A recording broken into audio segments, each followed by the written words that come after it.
ഈ വരുന്ന തെരഞ്ഞെടുപ്പിൽ രാഹുൽ ഗാന്ധിയാണ് ഐക്കണായിട്ട് ഇന്ത്യ മുന്നണി മുന്നോട്ട് വെച്ചിട്ടുള്ളത്. അതുകൊണ്ട് തന്നെ രാഹുൽ ഗാന്ധി നയിക്കുന്ന ഇന്ത്യ മുന്നണിയും BJPയും സീറ്റ് നിലയിൽ തുല്യ നിലയിലെത്തിയാൽ അഫ്സലിന്റെ പാർട്ടി ആരെയാണ് പിന്തുണക്കുക എന്നുള്ളതാണ് ഒന്നാമത്തെ ചോദ്യം. അപ്രസക്തമാണ്.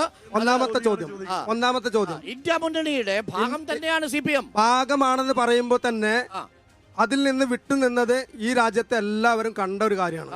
അതേപോലെ ഇത്തരത്തിലുള്ള ഒരു ശ്രമം വന്നാൽ ഞാൻ മനസ്സിലാക്കിയെടുത്തോളം ഇവിടെ ഇരിക്കുന്ന പല സഖാക്കളും രാഹുൽ ഗാന്ധിന്റെ സെൽഫി എടുക്കണമെന്ന് മനസ്സിലാഗ്രഹിക്കുകയും പുറത്തേക്ക് അത് കാണിക്കാനുള്ള പേടി കൊണ്ടാണ് അവർ നടക്കുന്നത്. രണ്ടാമത്തെ ചോദ്യം, പൊന്നാനി നിയോജക മണ്ഡലം അടക്കം പൊന്നാനി പാർലമെന്റ് മണ്ഡലത്തിൽ CPMന് പ്രഗത്ഭരായ ഒരുപാട് വ്യക്തിത്വങ്ങൾ നിലവിൽ സംഘടനാ സംവിധാനത്തിലുണ്ട്.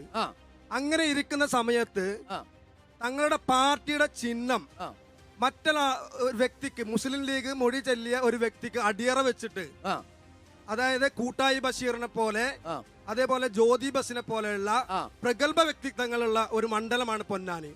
ആ മണ്ഡലത്തിൽ അവരൊക്കെ മാറ്റി നിർത്തി പൊന്നാനിയിലെ പ്രിയങ്കരനായ EK ഇമ്പിച്ചി ബാബ മുതൽ അടിമ സഖാവ് വരെ നൽകിയ ഒരു പാരമ്പര്യത്തെ തകർത്തുകൊണ്ട് ചിഹ്നം കൊടുത്തത് എന്തുകൊണ്ട്? ഒരു ചോദ്യം കൂടി തിരിച്ച് താങ്കളോട്. പൊന്നാനി മണ്ഡലത്തിലും മലപ്പുറം മണ്ഡലത്തിലും ഈ പറയുന്ന സമദാനിയും ET മുഹമ്മദ് ബഷീറും അല്ലാതെ പുതിയ മുഖങ്ങളിലെ നവാസിനെ ഞാൻ പറയാം.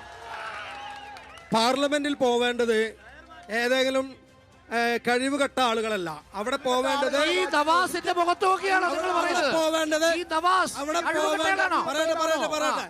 അവിടെ പോവേണ്ടത് ഭാഷാ സംബന്ധമായും ഇവിടത്തെ വിഷയങ്ങളെ കൃത്യമായി പഠിച്ചു പറയണമെന്ന ഉത്തമ ബോധ്യത്തിന്റെ പേരിലാണ് ഇത്തരത്തിലുള്ള ആളുകളെ മുസ്ലിം ലീഗ് പ്രതിനിധീകരിക്കുന്നത്. അതെ, അഫ്സലിനോടാണ് ചോദ്യം.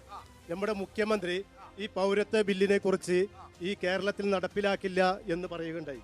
പക്ഷേ ഒരു പാസ്പോർട്ട് കൊടുക്കുന്നുണ്ടെങ്കിൽ കേരളത്തിന് ഒരിക്കലും പറ്റില്ല. ഇന്ത്യൻ ഗവൺമെന്റിനെ പറ്റൂ ഒരു പാസ്പോർട്ട് പൗരന് കൊടുക്കാൻ. അപ്പൊ ജനങ്ങളെ വിഡ്ഢികളാക്കുന്ന ഒരു നിലപാടാണ് മുഖ്യമന്ത്രി എടുത്തത്. മാത്രമല്ല, മുൻകാലങ്ങളിൽ പൗരത്വ ബില്ലിനെതിരെ സമരം ചെയ്ത ആളുകളെ ഇന്നേ വരെ ആ കേസ് പിൻവലിച്ചിട്ടില്ല. ഇപ്പോഴും നിലവിൽ ആ ഫൈൻ അടപ്പിച്ചു. ഇപ്പോഴും നിലവില് ആളുകളെ കോടതിയിൽ ഇറങ്ങിക്കൊണ്ട് കിടക്കുകയാണ്. അപ്പൊ കേരളത്തെ ജനങ്ങളെ വഞ്ചിക്കുന്ന വിഡ്ഢികളാക്കുന്ന തീരുമാനമാണ് മുഖ്യമന്ത്രി. മറുപടി വോട്ട് മാത്രമാണ് ലക്ഷ്യം. ന്യൂനപക്ഷ വോട്ട് മാത്രമാണ്. ശരി, എന്താണ് ചേട്ടാ ഇവിടുത്തെ ഒരു അവസ്ഥ?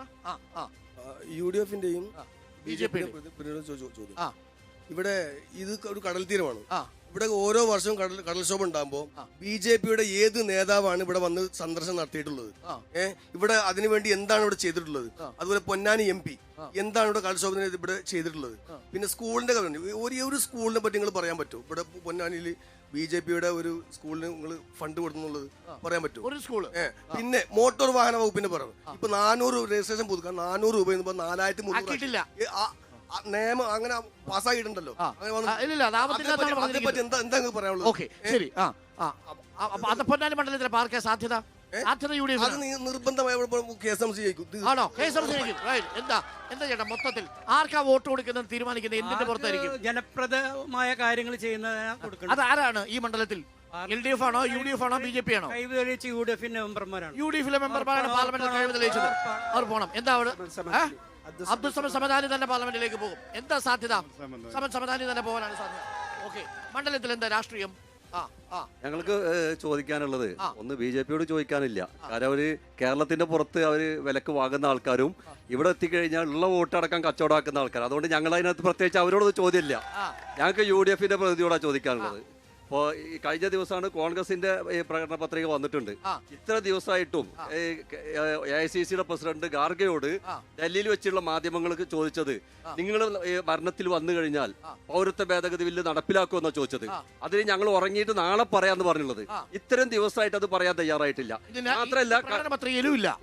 മാത്രല്ല ഉത്തരേന്ത്യയിൽ ഇപ്പൊ BJPക്കെതിരെ മത്സരിക്കേണ്ട അവരിപ്പം എന്ത് ചെയ്യുക, പ്രധാനമന്ത്രി കാൻഡിഡേറ്റ് ആയിട്ട് ഭൂരിപക്ഷം കിട്ടിയാൽ തീരുമാനിക്കേണ്ട കാര്യമാണ്. കാരണം ഇന്ത്യ മുന്നണിക്ക് ഭൂരിപക്ഷം കിട്ടിയാൽ ഇന്ത്യ മുന്നണി തീരുമാനിക്കേണ്ടത് ആര് പ്രധാനമന്ത്രി ആവണമെന്നുള്ളത്. കോൺഗ്രസ് അല്ല.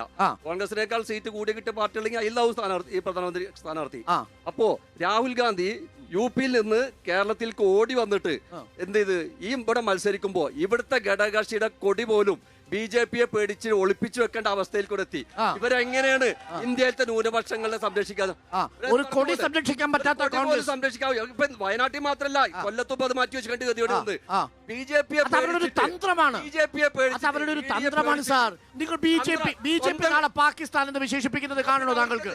അങ്ങനെ അവരുടെ കൊടി ലീഗിന്റെ കൊടി പ്രദർശിപ്പിക്കാൻ അവർക്ക് വയ്യാന്നുണ്ടെങ്കിൽ ലീഗിനെ മൊഴിയല്ലി കൂടെ. എന്തിനാണ് അവിശുദ്ധ ബന്ധമായിട്ട് കൂട്ടുകൂടി നടക്കുന്നത്? അവരെ കൊടി പ്രദർശിപ്പിക്കാൻ പാടുള്ളൂ, അവരെ വോട്ട് വേണമെന്ന് പറയുമ്പോ ഈ രണ്ട് തോണിൽ കാലിട്ട് എന്തിനാണ്?